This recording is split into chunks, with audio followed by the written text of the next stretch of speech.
The champagne flutes caught the afternoon light, sending fractals of gold across the white tablecloth. Sarah held hers carefully, watching the bubbles rise in endless chains, each one carrying a fragment of the moment upward before vanishing at the surface.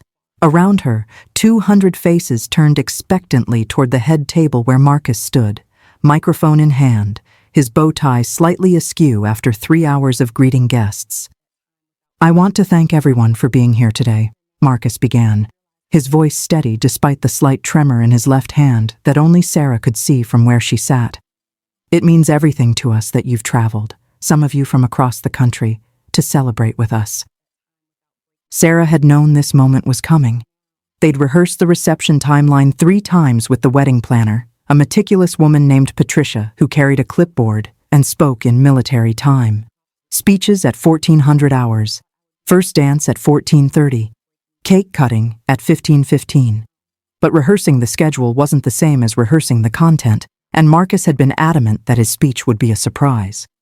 "When I think about how we got here," Marcus continued, and Sarah saw his eyes flick toward her, a question in them that she couldn't quite read. "I think about all the moments that had to align perfectly. Every decision, every turn, every person who came into our lives exactly when they needed to." The reception hall, a converted barn on a vineyard estate north of the city, hummed with the particular silence of people listening. Sarah could hear ice shifting in water glasses, the rustle of someone's silk dress, the distant clatter of the catering staff preparing the next course. "Sarah and I met 6 years ago," Marcus said. 6 years, 3 months, and 17 days if we're counting. Which I am, because I'm that kind of person. A ripple of laughter moved through the crowd. "We met at a coffee shop called The Grind. Yes, that was really its name, where I was pretending to write a screenplay and she was actually studying for the bar exam." Sarah remembered that day with the peculiar clarity reserved for moments that bisect your life into before and after. She'd been drowning in case law, her brain fuzzy from constitutional precedents and Latin phrases that all blurred together. Marcus had been at the next table, laptop open, occasionally typing one-handed while scrolling through his phone with the other. When her coffee cup had tumbled off the edge of her table, sending a wave of lukewarm latte across her notes, he'd appeared with a stack of napkins before she could even process what had happened. "I helped her clean up the mess," Marcus said now to the wedding guests. "And then I stayed to help her study, even though I knew absolutely nothing about tort law. I asked her practice questions from her flashcards. I made terrible jokes about habeas corpus, and at the end of the afternoon I asked for her number." "You gave her yours," called out Jen, Sarah's college roommate and maid of honor, from where she sat 3 seats down. "Sarah was the one who actually texted you first." "Details," Marcus laughed, and the crowd laughed with him. But Sarah saw something flicker across his face, a shadow that came and went so quickly she might have imagined it. "The thing about Sarah," Marcus said, his voice growing quieter so that everyone leaned forward slightly, "is that she's the most genuinely good person I've ever met. Not good in that performative way where someone's kindness is really just social currency. Good in the way that matters when no one's watching. Good in the small moments, the way she remembers what you ordered the last time you had dinner together, or how she'll send you an article she read that made her think of you, or the way she always asks how you're doing and actually listens to the answer." Sarah felt her cheeks warm. This was harder than she'd expected, being praised in front of everyone she knew. She wanted to duck her head, to hide behind her hair like she had as a teenager, but her updo made that impossible. Instead, she focused on Marcus's face, trying to anchor herself in his familiar features. The slight bump on his nose from a childhood skateboarding accident, the faint scar through his left eyebrow, the way his eyes crinkled at the corners when he smiled. "I fell in love with her almost immediately," Marcus said, "which terrified me, honestly, because I've never been the kind of person who falls easily. I'm cautious. I overthink. I make pro and con lists about whether to order pizza or Thai food. But with Sarah, it was like..." He paused, searching for words. "It was like finding out that a room you've been living in for years has a door you never noticed, and when you open it, there's this entire world you didn't know existed." The metaphor was very Marcus, slightly overwrought, earnest in a way that could tip into embarrassing but somehow didn't. Sarah loved that about him, the way he committed fully to his own sincerity. "So here we are," Marcus said, 6 years later, "and I'm standing here in this ridiculous penguin suit." More laughter. "About to tell you all something that I've been waiting to say all day, something that I think will surprise some of you." He set the microphone down on the table and picked up his champagne flute. "This dance," he said, his voice carrying clearly across the room even without amplification, "is for the woman I've loved for 10 years. The silence that followed was absolute. Sarah felt it crash over her like a wave, cold and disorienting. 10 years. They'd known each other for 6. Her brain tried to make the math work, tried to find a way to parse his words into something that made sense. Maybe he meant it metaphorically? Like he felt as if he'd loved her for 10 years because the love was so deep it seemed to transcend time? But no. The confusion in the room was palpable. She could see it in the way people glanced at each other, in the slight frown on Jen's face, in the whisper that started somewhere near the back and began to spread like fire through dry grass. Marcus wasn't looking at her anymore. He was looking toward the main entrance to the barn, where the wedding planner kept a small table for late-arriving gifts. Sarah followed his gaze and felt the world tilt. A woman stood there, framed by the afternoon sunlight streaming through the open doors. She was tall, blonde, wearing a blue dress that seemed simultaneously too casual and too elegant for a wedding. Sarah had never seen her before. She was certain of that. She had the kind of face you'd remember, high cheekbones, full lips, eyes that even from this distance Sarah could tell were an unusual shade of gray-green. The woman smiled, a small private smile, and Marcus smiled back. Then he walked toward her. The room erupted. Not loudly. This was a wedding. These were mostly adults who prided themselves on decorum, but in a surge of whispered confusion that sounded like wind through leaves. Sarah sat frozen, her champagne flute still raised halfway to her lips, watching her husband of 3 hours cross the room to another woman. Jen's hand landed on Sarah's arm, gripping hard enough to hurt. "Sarah," she hissed. "What the fuck is happening?" "I don't know," Sarah heard herself say. Her voice sounded distant, like it was coming from underwater. Marcus had reached the woman now.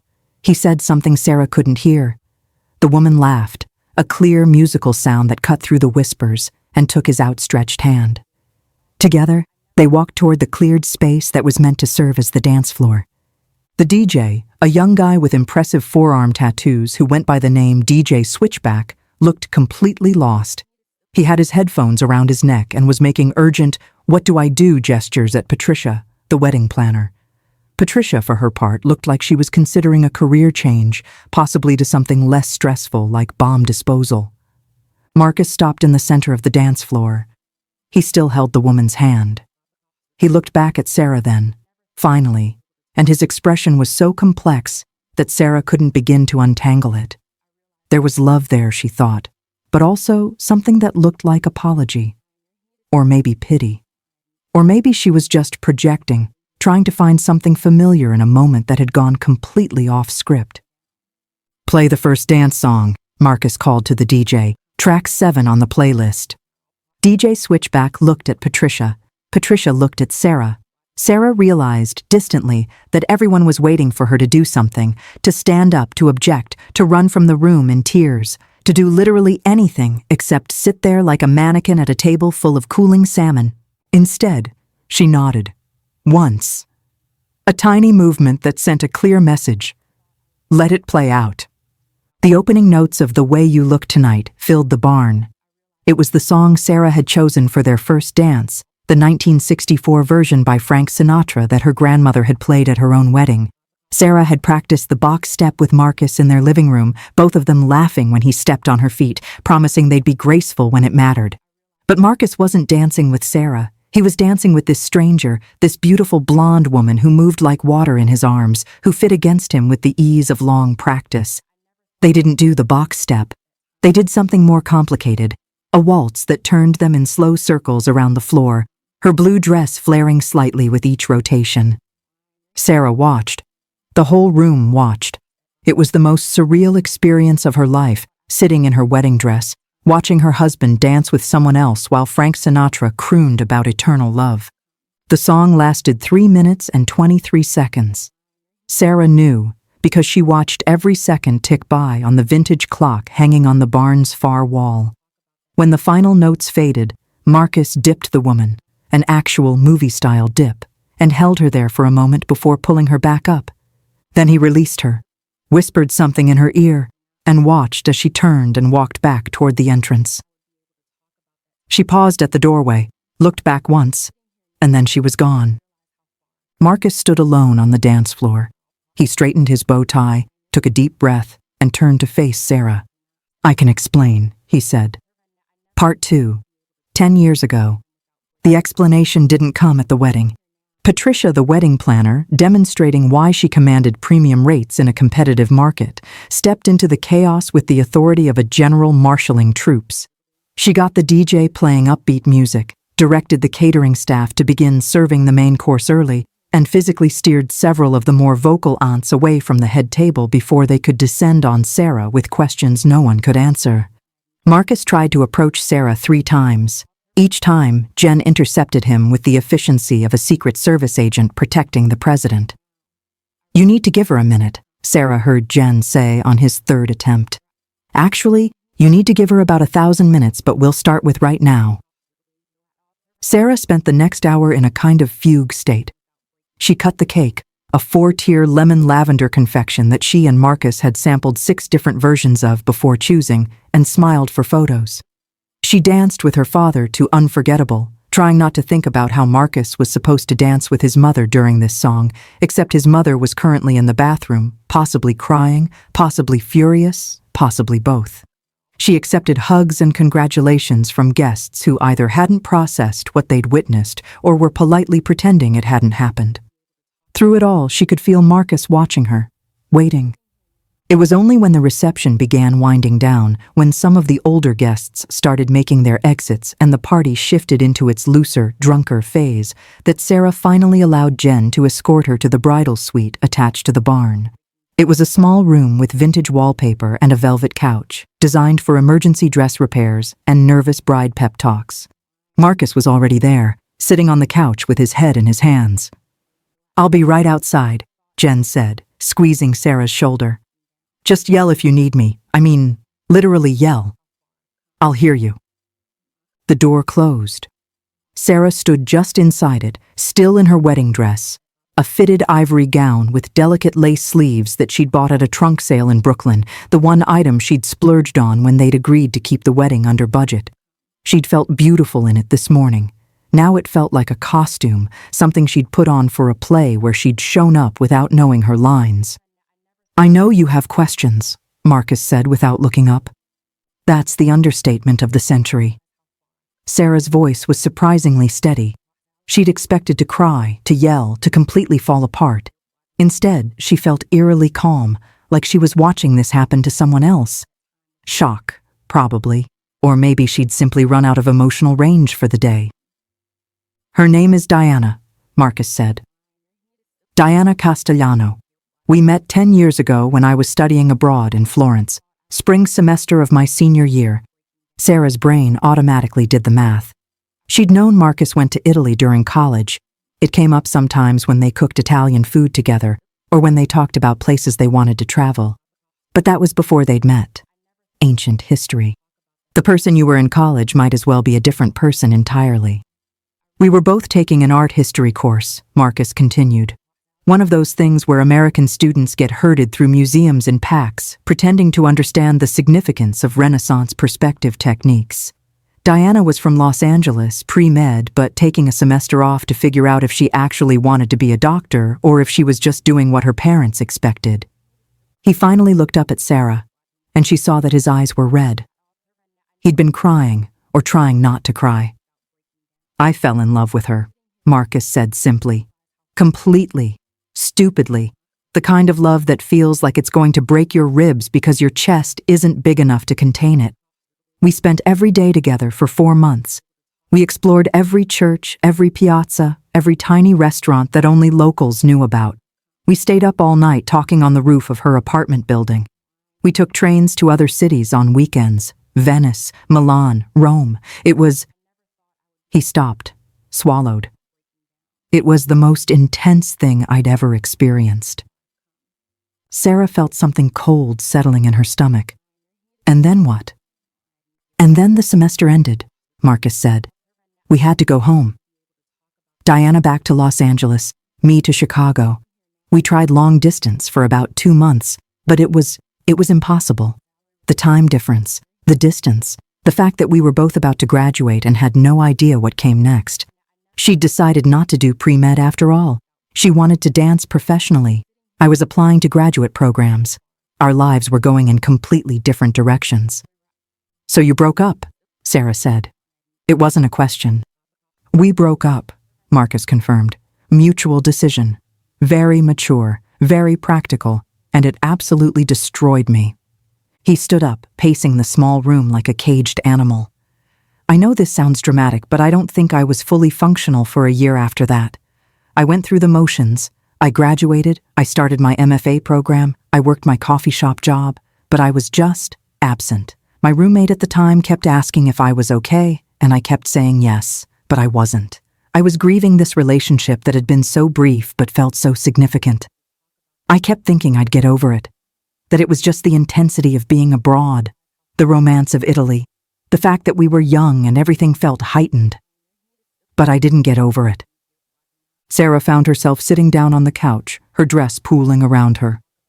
Marcus, why are you telling me this now? Why not literally any other time? Because I'm trying to explain, Marcus said, his voice urgent. I'm trying to make you understand. I loved Diana. For years after we broke up, I loved her. I compared every woman I dated to her. Every relationship felt like a pale imitation of what we'd had. And then I met you. He knelt down in front of her, taking her hands. Sarah let him, still feeling like she was floating somewhere above her own body. When I met you, Marcus said, it was different. It wasn't that explosion of intensity that I'd had with Diana. It was quieter, steadier, but it was real, Sarah. It was so real.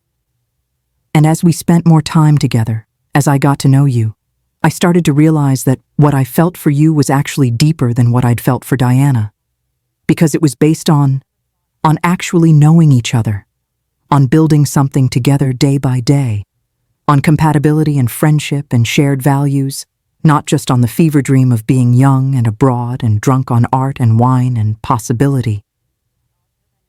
Okay, Sarah said slowly. I think I understand all that, but it still doesn't explain why Diana was here today, why you danced with her at our wedding, why you said...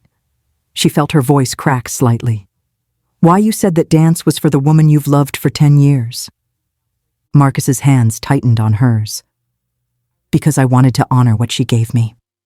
I wanted to acknowledge that she was my first real love, and that matters.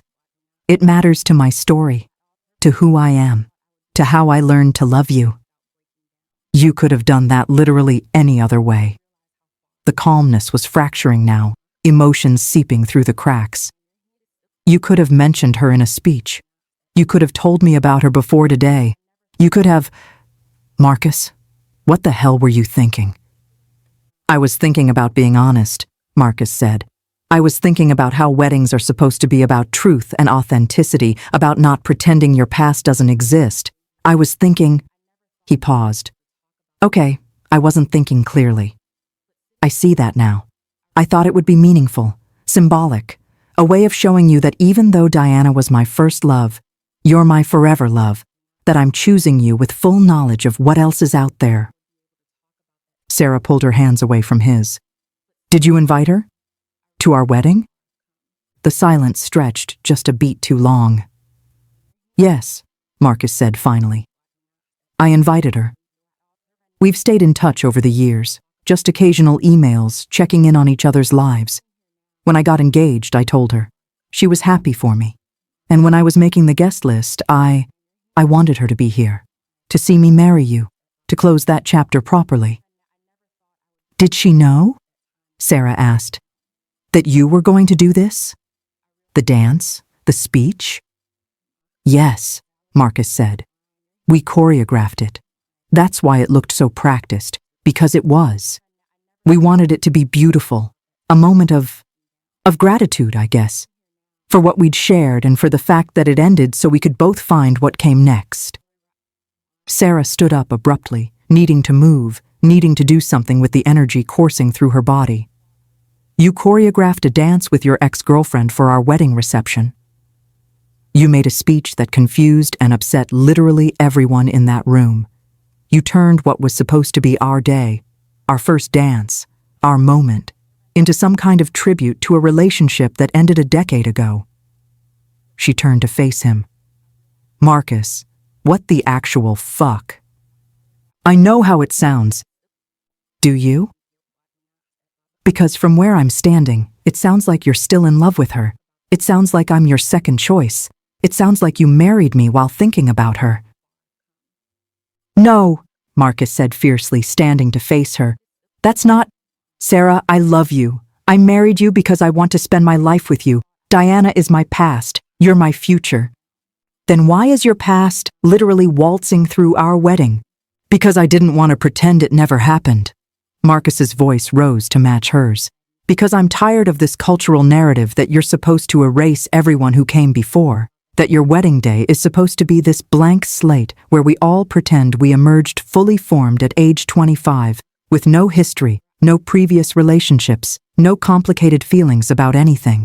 I wanted our wedding to be real, to acknowledge that we're both whole people with pasts that shaped us. There's a difference between acknowledging your past and literally dancing with it while I sit there in my wedding dress watching. They stared at each other, both breathing hard. Through the door, Sarah could hear the muffled thump of dance music, laughter, the ordinary sounds of a party that was continuing without them. I'm sorry, Marcus said finally. You're right. I got it wrong. I thought I was doing something meaningful, but I was really just being selfish. I was so focused on what it meant to me that I didn't think about what it would do to you. Sarah felt the fight drain out of her, leaving only exhaustion. I need time, she said. I need to think. Okay, Marcus said immediately. Of course, whatever you need. We were supposed to leave for our honeymoon tomorrow, Sarah said. 2 weeks in Portugal. I can't get on that plane with you right now. She saw him flinch, but he nodded. I understand. I'm going to stay with Jen for a few days, Sarah continued. I'll text you when I'm ready to talk. Please don't call me. Don't show up at her place. I need space to figure out how I feel about all this. I'll wait, Marcus said. As long as you need. Sarah nodded and moved toward the door. Her hand was on the handle when she paused.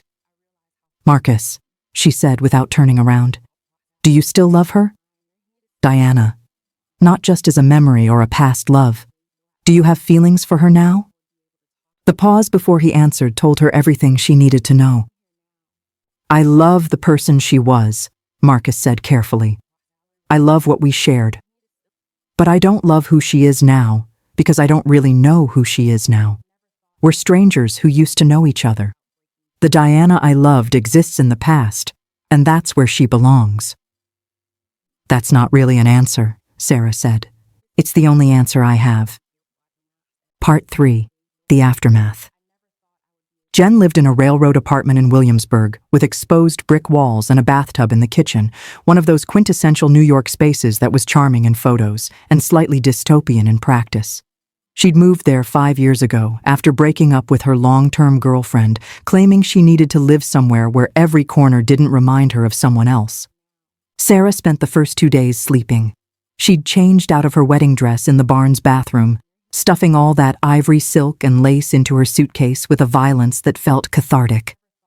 Jen had driven them back to the city in her ancient Honda Civic, navigating the parkway, while Sarah stared out the window at the darkness sliding by. She slept on Jen's couch under a fuzzy blanket that smelled like lavender detergent. She slept through the texts that started coming in Sunday morning, from her mother, her bridesmaids, 3 different cousins, all asking some variation of, "Are you okay?" She slept through Jen's attempts to make her eat something, slept through the sounds of the neighborhood outside, slept through the summer rain that drummed against the windows Monday afternoon. When she finally woke up properly on Tuesday morning, Jen was sitting at her tiny kitchen table with 2 cups of coffee and a determined expression. "Okay," Jen said. "We're going to talk about it." Sarah wrapped the blanket more tightly around herself. "Do we have to?" "Yes. Because you've been catatonic for 48 hours, and that's officially long enough to wallow. Now we enter the processing phase." "I hate your phases." "Everyone hates my phases," Jen agreed cheerfully. "That's how you know they work." "Coffee?" Sarah took the offered mug, cupping her hands around its warmth. Outside the window, Williamsburg was doing its Williamsburg thing. Young people in vintage clothes rushing to jobs at startups, dogs being walked by professional dog walkers, someone somewhere playing acoustic guitar. Life continuing as if her entire world hadn't imploded. "I keep replaying it," Sarah said. "The moment he said 10 years. The way everyone went quiet. The look on his face when he walked toward her." She took a sip of coffee, barely tasting it. "I thought I knew him, Jen. I thought we were solid." "You are solid," Jen said. "He's just also an idiot. Those things can both be true?" "Apparently." Jen leaned back in her chair, regarding Sarah with the frank assessment of someone who'd known her since they were 18 and had seen her through breakups, bad haircuts, and that unfortunate semester where Sarah had been convinced she was going to become a folk singer. "Do you want my analysis?" "Do I have a choice?" "Not really." Sarah managed a weak smile. "Go ahead." "Okay," Jen said. "Here's what I think. Marcus loves you. Like, genuinely, deeply loves you. That part is real. But he's also romanticized this relationship with Diana to the point where it's become this mythical thing in his head. The great first love, the one that got away. And instead of doing the healthy thing, which would be processing those feelings privately, maybe in therapy, he decided to make his wedding day about that mythology." "Why would he do that?" Sarah asked. "I genuinely don't understand the thought process." "Because he's a writer," Jen said, as if this explained everything. "You know how he is. Everything has to be symbolic and meaningful and perfectly composed. He probably thought he was creating this beautiful moment of closure, this poetic acknowledgement of how all our experiences lead us to where we need to be. He was thinking about narrative arc, not about the fact that you'd have to sit there and watch your husband dance with someone else at your own wedding." Sarah set down her coffee mug. "Do you think he's still in love with her?" "Honestly? I think he's in love with the idea of her, with the memory of being young and in Florence and having this intense, uncomplicated romance before real life got in the way. But that's not the same as being in love with an actual person. That's being in love with your own nostalgia. That's not comforting." "I'm not here to comfort you," Jen said. "Well, I am, but not by lying. I'm here to help you figure out what you actually want to do." "What I want to do," Sarah said slowly, "is understand why I wasn't enough. Why our relationship, 6 years of building a life together, didn't feel as important to him as 4 months in Italy a decade ago." "Oh, honey," Jen said, her voice softening. "That's not about you not being enough. That's about Marcus having an immature relationship with his own past." Sarah's phone buzzed on the coffee table. She'd been ignoring it for 2 days, letting it fill up with messages she couldn't handle reading. But this time, when she glanced at the screen, she saw it wasn't Marcus. It was a number she didn't recognize with a 310 area code, Los Angeles. "Are you going to get that?" Jen asked. Sarah found herself reaching for the phone, some instinct telling her exactly who was calling. She answered before she could talk herself out of it.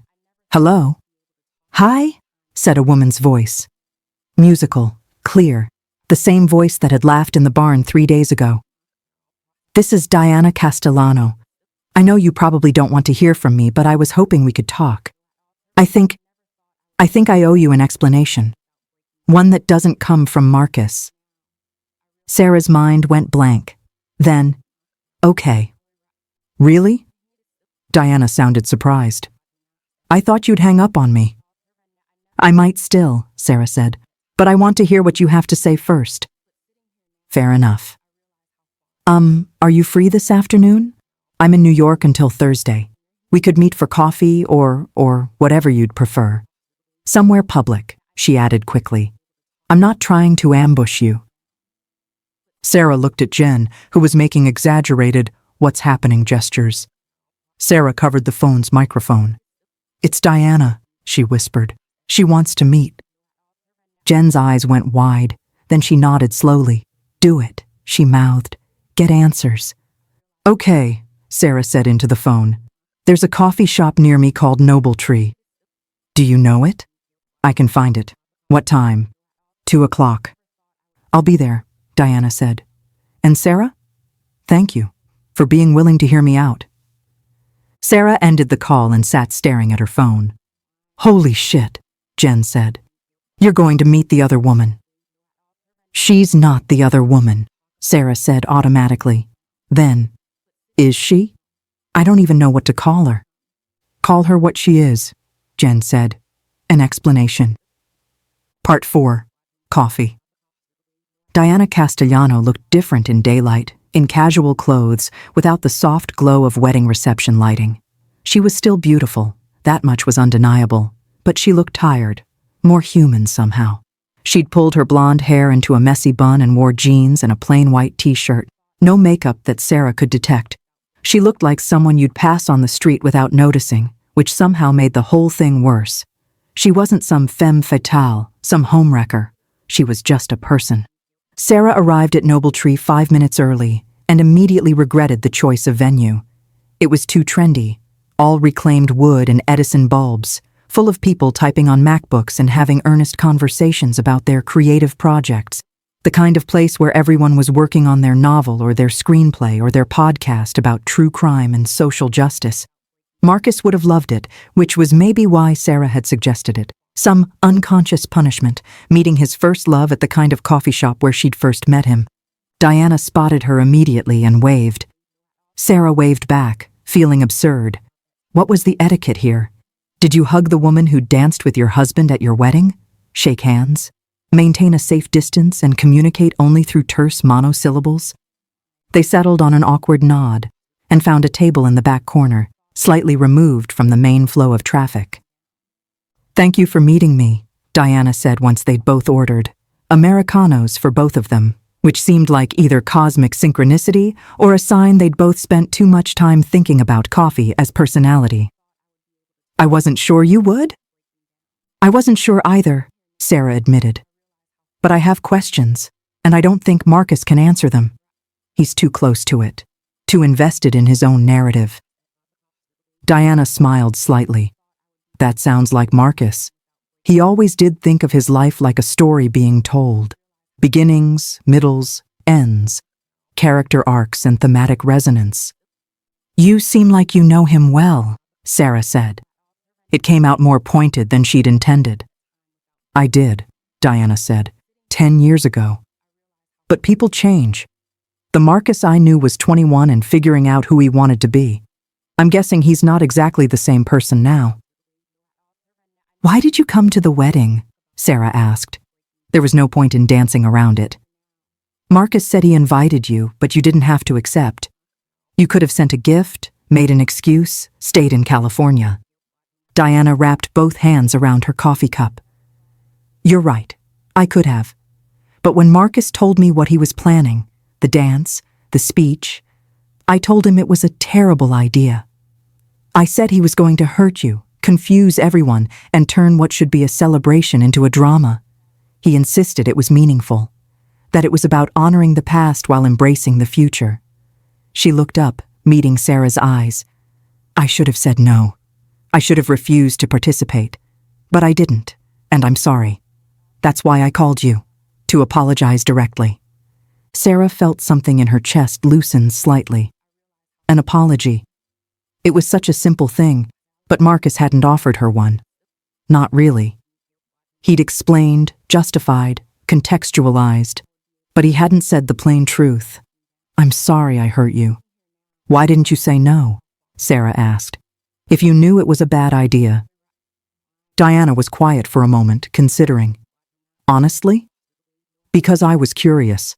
About you, about who Marcus had become, about whether what we had was really as special as I'd always remembered it being, or if it was just the usual nostalgia that comes with being young and abroad and in love for the first time." She laughed, a soft, self-deprecating sound. "Also, ego. When your first love invites you to his wedding and asks you to be part of this grand, romantic gesture, it's flattering. It makes you feel like you mattered, like you weren't just a college fling, but something that shaped his life." "Did you love him?" Sarah asked. "Back then?" "Yes," Diana said simply. "Completely. The way you love someone when you're 21 and the whole world feels full of possibility. We used to stay up all night talking about our dreams. He wanted to write the great American novel. I wanted to dance with Alvin Ailey. We believed we could do anything, be anything, and we believed we'd love each other forever." "But you didn't." "No," Diana agreed. "We didn't. Because forever is a lot longer when you're actually living it than when you're imagining it in a tiny apartment in Florence.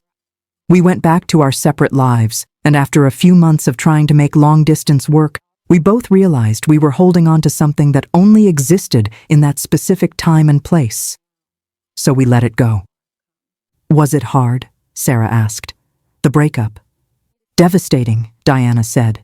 "I cried for weeks, months really. I kept expecting to wake up one morning and feel okay, and it just didn't happen.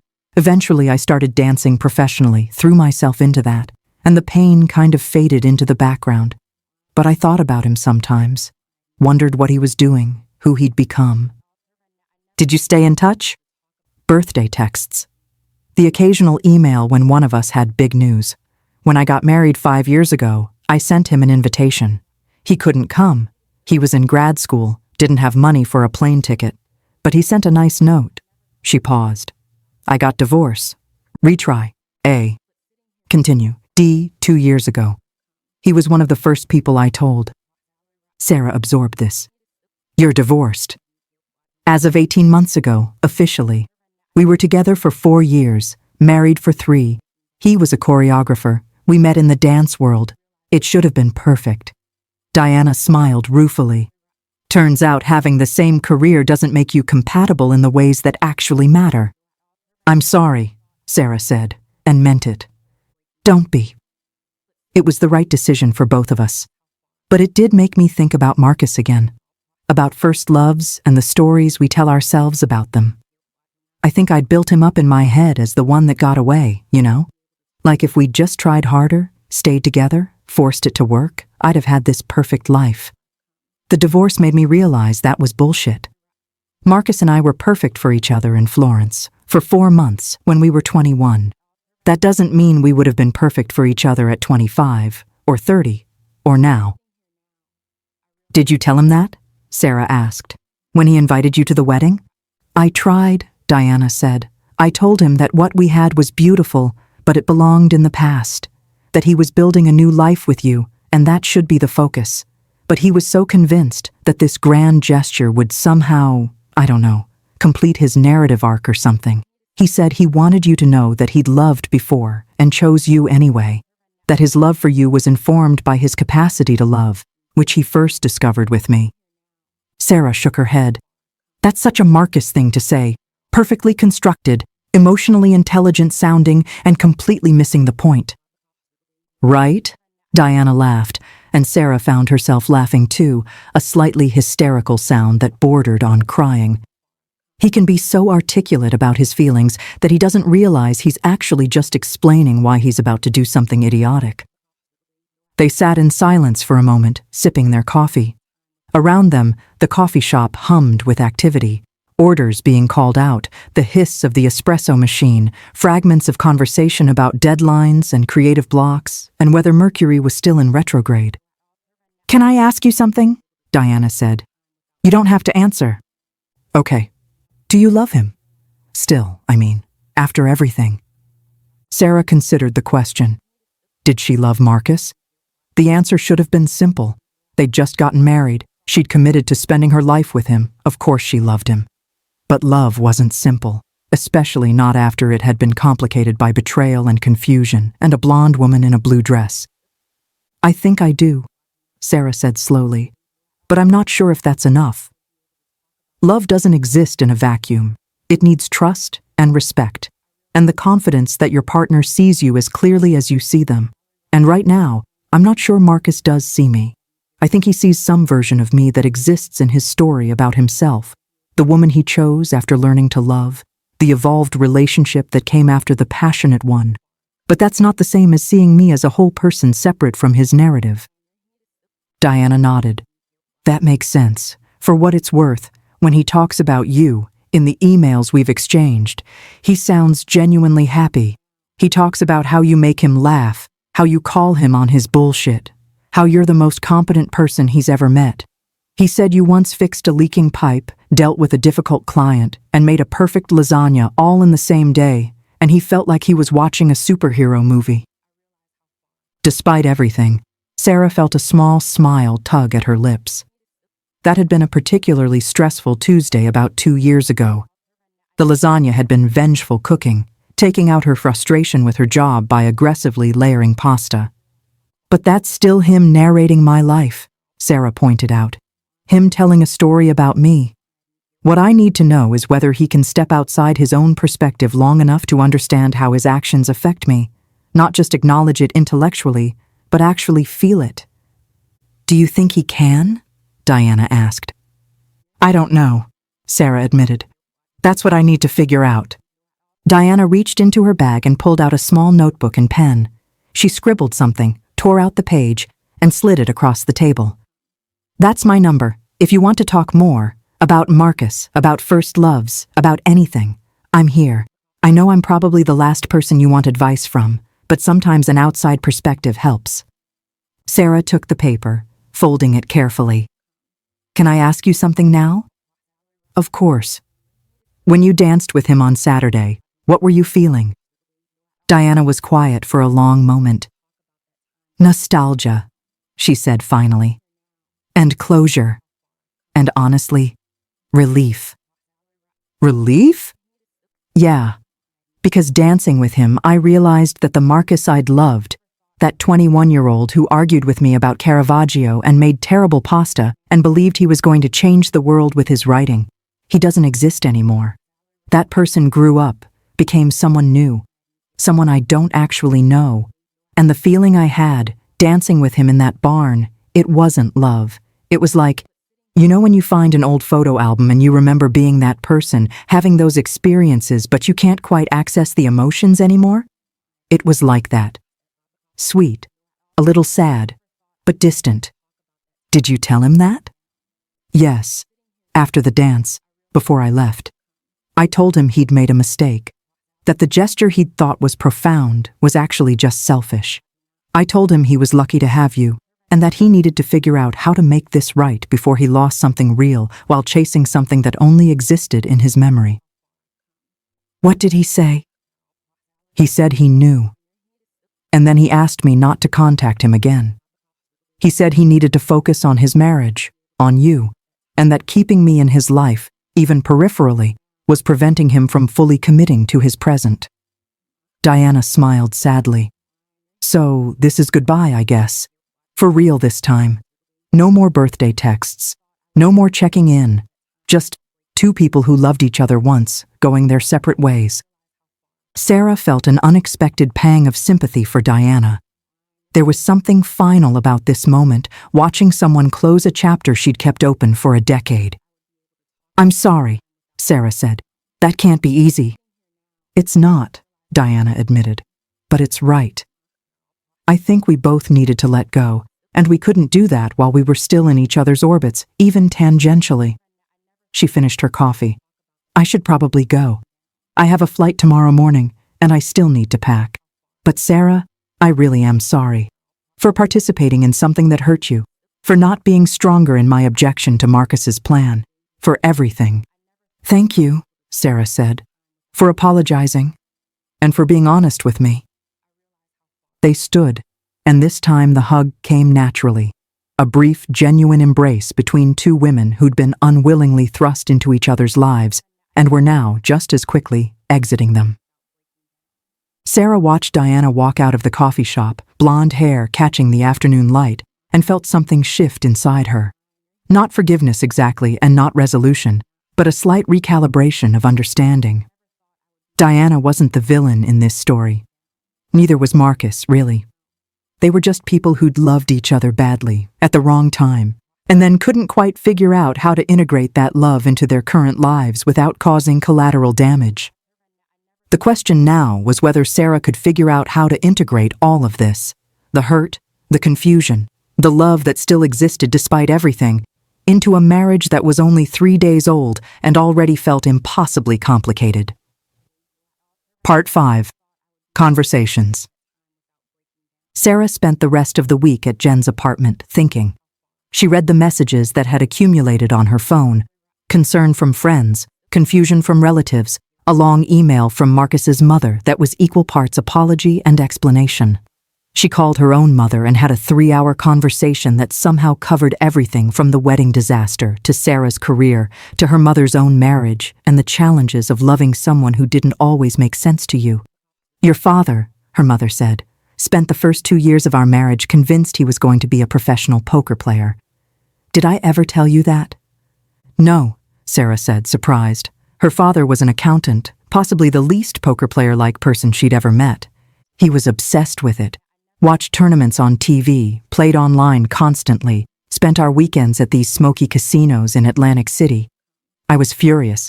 We'd just gotten married.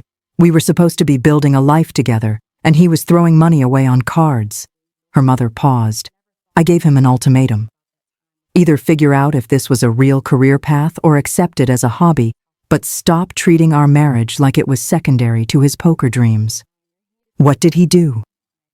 He went to a tournament. A big one with a significant buy-in that we really couldn't afford. I was so angry I almost left him, but he said he needed to know, really know, if he had what it took. So he went, and he lost in the first round. Just completely washed out. Her mother laughed.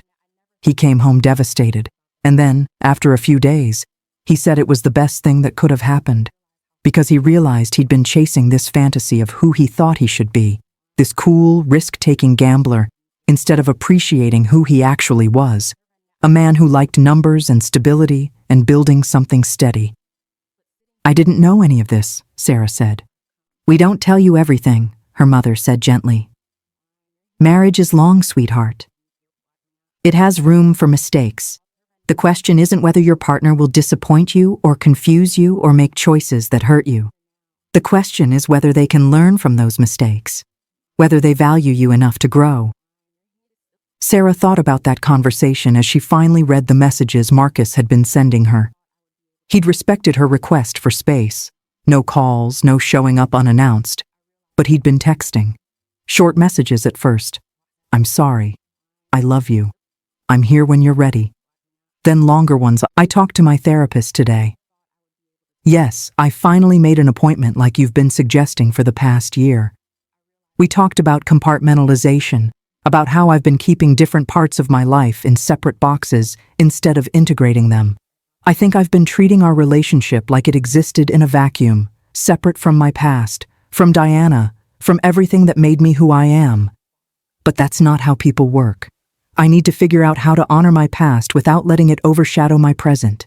And then, I've been writing. Not the screenplay I've been pretending to work on for the past 3 years, but something more honest. About Florence, about Diana, about you.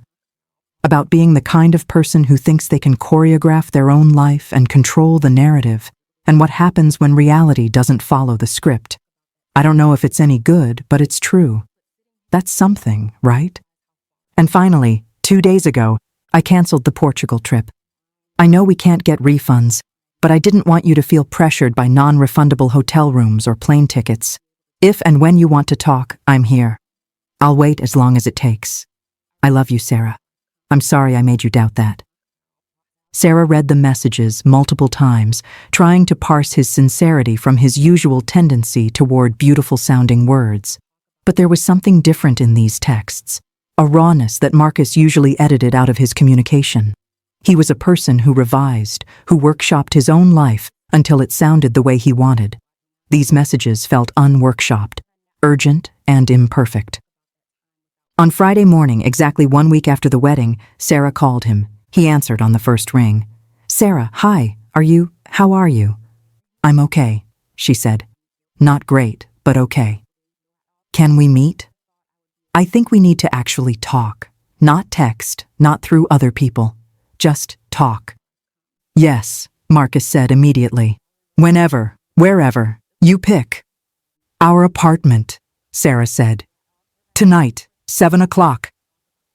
"I'll be here," Marcus said. Then, "Thank you for being willing to talk to me." Sarah ended the call and sat staring at Jen's water-stained ceiling. Their apartment. Not his apartment. Not her apartment. But theirs. The one-bedroom in Park Slope that they'd moved into 3 years ago, that held all their accumulated life together. Books shelved by a system only they understood. The couch they'd argued about buying. The kitchen where they'd cooked hundreds of meals. The bedroom where they'd loved each other. Going back felt dangerous. Like she might lose her clarity, her ability to stay angry, if she was surrounded by all the evidence of their shared history. "You can do this," Jen said, appearing in the doorway with her work bag. She was heading to her job as a social worker, a job that required her to have approximately 10 difficult conversations before lunch. "You're strong. You know what you need.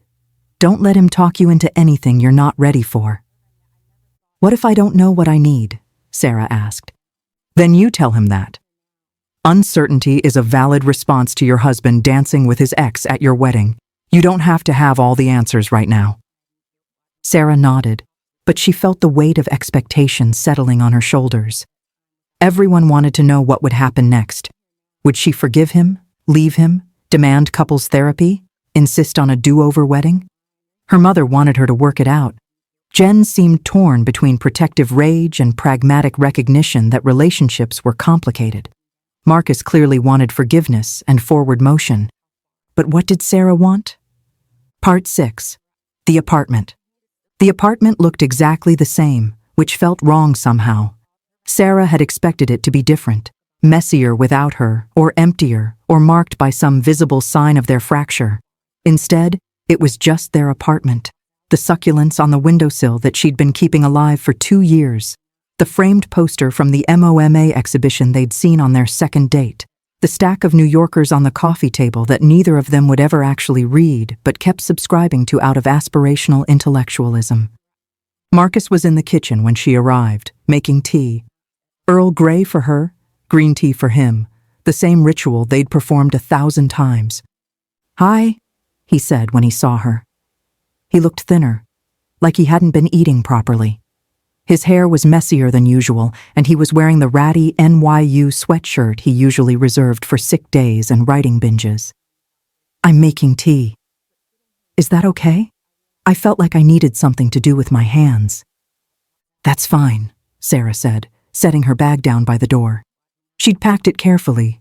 Clothes, toiletries, her laptop, like she was preparing for a trip rather than a conversation. Insurance against having to come back if things went badly. They took their tea to the living room and sat on opposite ends of the couch, a careful distance between them. "I've been thinking a lot this week," Marcus began, then stopped. "No, that's not right. Let me start over. Sarah, I fucked up. Completely, spectacularly fucked up. I turned our wedding into something that wasn't about us, and I hurt you, and confused everyone, and made you question whether I actually wanted to marry you. And I'm so sorry." Sarah wrapped her hands around her tea mug. "I talked to Diana." Marcus's eyes widened. "You what?" "She called me. We met for coffee. She apologized, which is more than you did initially." "I apologized." "You explained," Sarah corrected. "You gave me context and backstory and your reasoning. But you didn't just say, 'I'm sorry I hurt you,' without following it up with justifications." "Diana did. She said, 'I'm sorry, I should have said no, I was wrong.' That's an apology." Marcus set down his tea. "You're right. I'm sorry, Sarah. Without qualifications or context.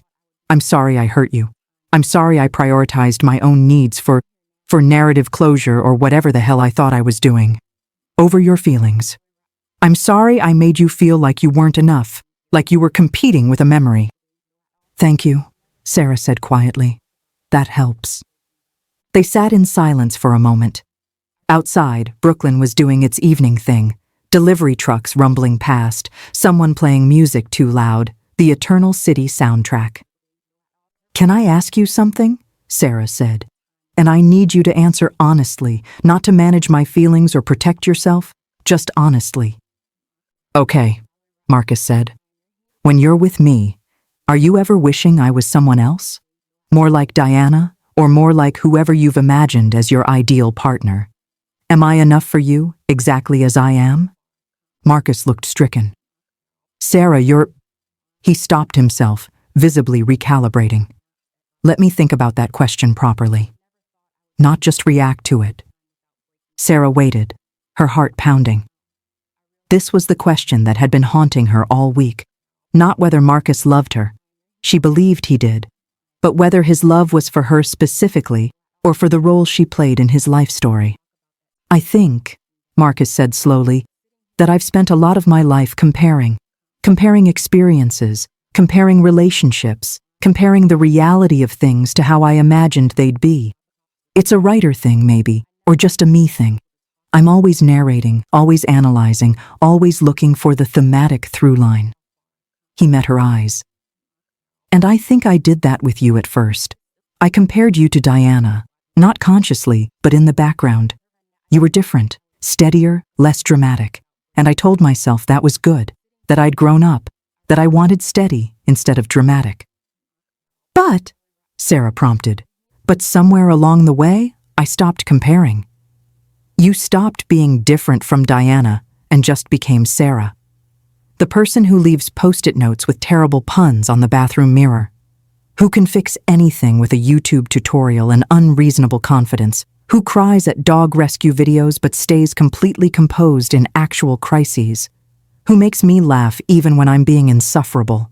Who, his voice cracked slightly, who I can't imagine my life without? Then why, Sarah asked, why invite her to our wedding? Why that dance? Because I'm an idiot, Marcus said. Because I thought I could have this perfect moment where I acknowledged my past and my present at the same time, where I demonstrated how evolved and mature and comfortable with complexity I am.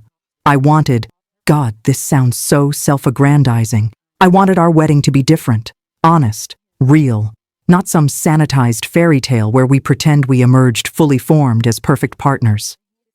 Most people acknowledge their pasts without choreographing a dance with them, Sarah pointed out. I know, Marcus said miserably. I know that now. My therapist said pretty much the same thing, though with more professional language. Something about boundary issues and compartmentalization and the difference between integration and performance. Are you going to keep seeing her? Sarah asked. The therapist. If you want me to. If it helps. If Marcus stopped. Yes, I'm going to keep seeing her regardless, because clearly I need it. But especially if it means there's a chance you'll give me another shot at being your husband. Sarah felt tears prick her eyes for the first time all week. She'd been numb, then angry, then confused, but she hadn't cried. Now, sitting in their apartment, looking at Marcus in his ratty sweatshirt with his earnest face and his visible regret, she felt everything crash over her at once. I don't know if I can do this, she said. Not because I don't love you, but because I don't know if I can trust you not to do something like this again. Some other grand gesture that seems meaningful to you but actually just hurts me. I can't spend my marriage wondering when the next Diana will show up. There won't be another Diana, Marcus said urgently. I told her not to contact me again. I deleted her number. I'm closing that chapter completely. It's not about her specifically, Sarah said. It's about your pattern. Your need to make everything into a story, to orchestrate moments, to prioritize your own narrative over the actual people in your life. How do I trust that you won't do that again with something else? Marcus was quiet for a long time. When he finally spoke, his voice was barely above a whisper. I don't know if you can trust that. I want to promise you I've learned my lesson, that I'll never prioritize my own ego over your feelings again, but I can't guarantee that. I'm going to mess up. Maybe not in this exact way, but in some way. Because I'm a flawed person who's still learning how to be a good partner. That's not reassuring, Sarah said, but she appreciated the honesty. No, Marcus agreed, but it's true. The only thing I can promise is that I'll keep trying, that I'll go to therapy, that I'll check myself when I'm getting too caught up in how things look or sound or feel narratively, that I'll ask myself, is this actually good for Sarah or just good for my story? And when I mess up, because I will, I'll apologize without qualification and work to fix it. Sarah wiped her eyes. I need time still. I can't just decide right now that everything's okay. I understand, Marcus said. Take whatever time you need. I'll be here. But I don't want to not be married to you, Sarah said, the words surprising her even as she said them. I don't want a divorce or a separation or whatever. I just need space to process. And I need to feel like you're actually working on this, not just talking about working on it. What would that look like? Marcus asked. The working on it part.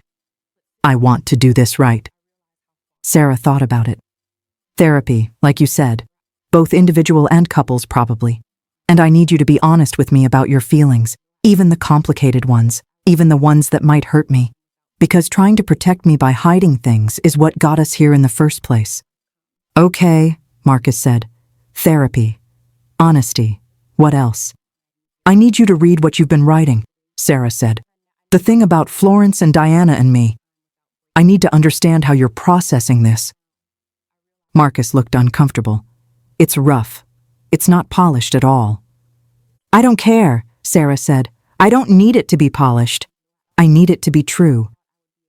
Okay, Marcus said again. I can do that. It's on my laptop if you want to read it now, or I can email it to you, or… Email it, Sarah decided. I'll read it this weekend. And then maybe we can talk again. Work through it together. That sounds… Marcus's voice caught. That sounds good. Really good. They sat in silence for a while longer, finishing their tea as the light outside shifted from evening to dusk. Sarah felt exhausted, wrung out, but also slightly lighter than she had all week. They hadn't fixed everything. Nowhere close, but they'd started talking. Really talking, without the performance or the perfect phrasing. Just two people trying to figure out how to stay married when marriage turned out to be more complicated than they'd expected. Can I hug you? Marcus asked finally. Or is that too much? Sarah considered. Then she moved across the couch and let him wrap his arms around her. He smelled familiar. His laundry detergent, his shampoo, the particular scent that was just him. She'd missed it, she realized. Missed this physical comfort even when everything else was confused. I love you, Marcus whispered into her hair. I love you too, Sarah said.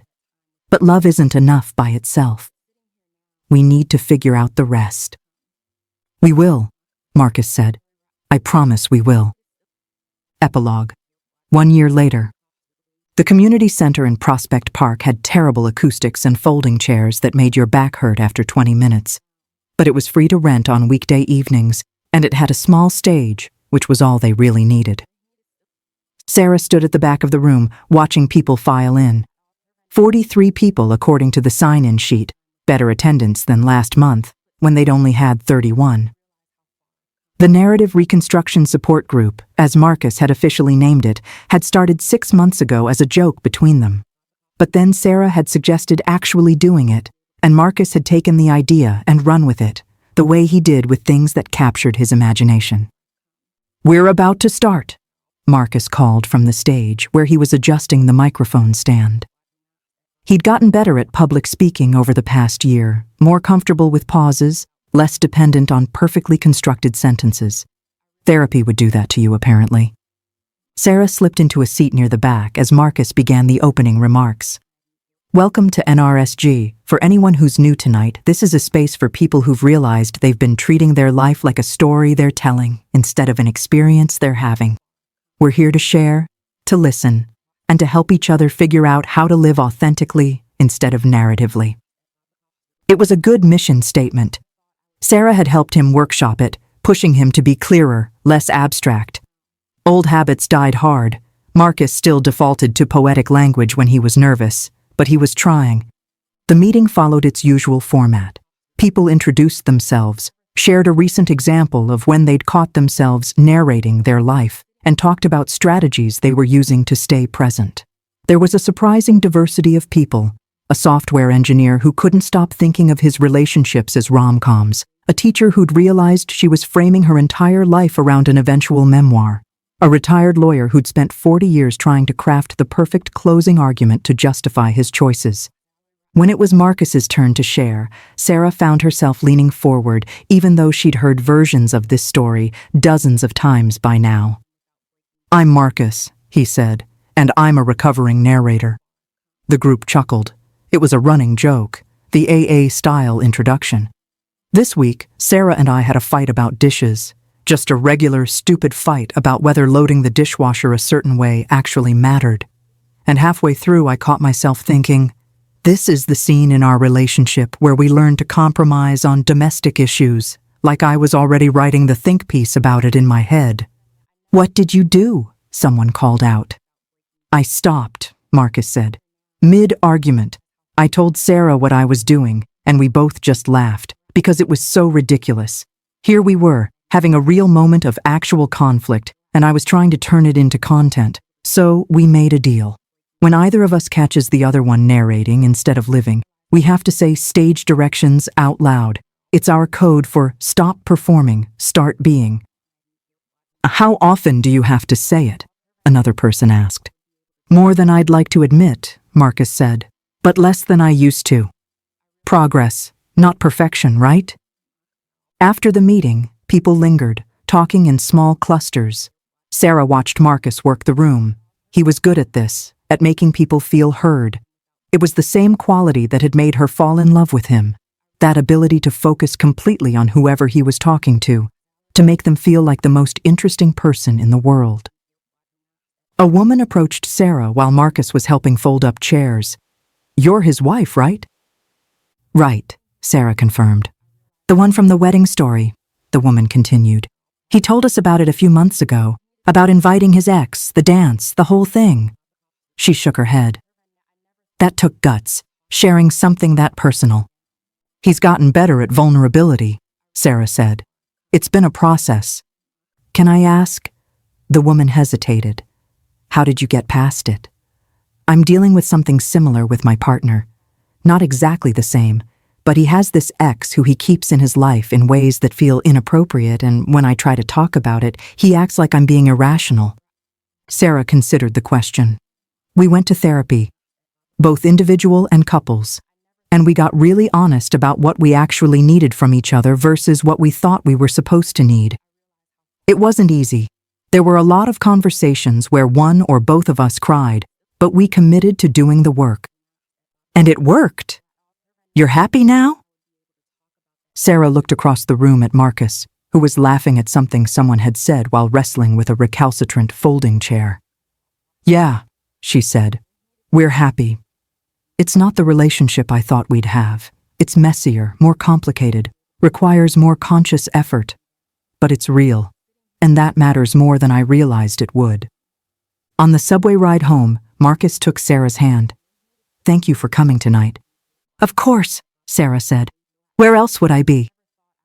"Working late. Out with Jen. Living your own life instead of supporting mine." He squeezed her hand. "I don't take it for granted, you know. That you still show up. After everything." "Stage directions," Sarah said gently. Marcus laughed. "Right. Sorry. I'm doing it again." He was quiet for a moment, then, "Let me try that again. I'm glad you came tonight. I like having you there." "Better," Sarah said. "More honest." They rode in comfortable silence for a few stops, watching the tunnel lights blur past the windows. Sarah thought about the past year, The therapy sessions, the difficult conversations, the slow rebuilding of trust. There had been setbacks. Marcus had mentioned Diana in passing once, and Sarah had immediately shut down, unable to handle even the casual reference. They'd fought about it, worked through it in therapy, established clearer boundaries. But there had also been breakthroughs. Marcus had sold his screenplay, the one he'd actually written instead of pretending to write, based loosely on their relationship and the wedding disaster. Sarah had made partner at her law firm. They'd taken a trip to Portugal finally, 6 months after the canceled honeymoon, and it had been good, really good. Not the romantic escape they'd originally planned, but something more grounded and real. They'd also had a second wedding ceremony, just the two of them and an officiant in a courthouse downtown. No guests, no reception, no opportunities for grand gestures, just vows, exchanged quietly, that focused on presence and honesty and the commitment to keep choosing each other even when it was hard. "Do you ever regret it?" Marcus asked suddenly. "Staying. Working through it instead of just walking away and starting over with someone less complicated?" Sarah thought about it honestly. "Sometimes," she admitted. "When we're in the middle of a hard conversation or when you slip back into old patterns, I think about how much easier it would be to be with someone who doesn't analyze everything to death. But then I remember that easy isn't the same as good. And what we have, when we're both present, both trying, it's good." "Yeah," Marcus said softly. "It is." They emerged from the subway at their stop and walked the 3 blocks to their apartment through the warm summer night. Brooklyn was alive around them, kids playing basketball under streetlights, couples walking dogs, the smell of someone grilling on a fire escape in clear violation of building codes. "Hey," Marcus said as they climbed the stairs to their building. "Stage directions check. I'm about to say something that might sound performed, but I mean it genuinely." "Okay," Sarah said, unlocking their door. "I'm glad I married you," Marcus said. "Both times, but especially the second time, when we knew what we were signing up for." Sarah smiled, pulling him inside. "Me too," she said. "Now stop being profound and help me figure out what we're having for dinner." And Marcus laughed. Not the narrator's laugh, carefully calibrated for effect, but the real one, messy and surprised and fully present. It was the sound of someone living their life instead of telling it. And Sarah thought maybe that was the whole point. Not the perfect story, but the imperfect, complicated, surprisingly beautiful reality. They closed the door behind them and the story continued, one unrehearsed moment at a time.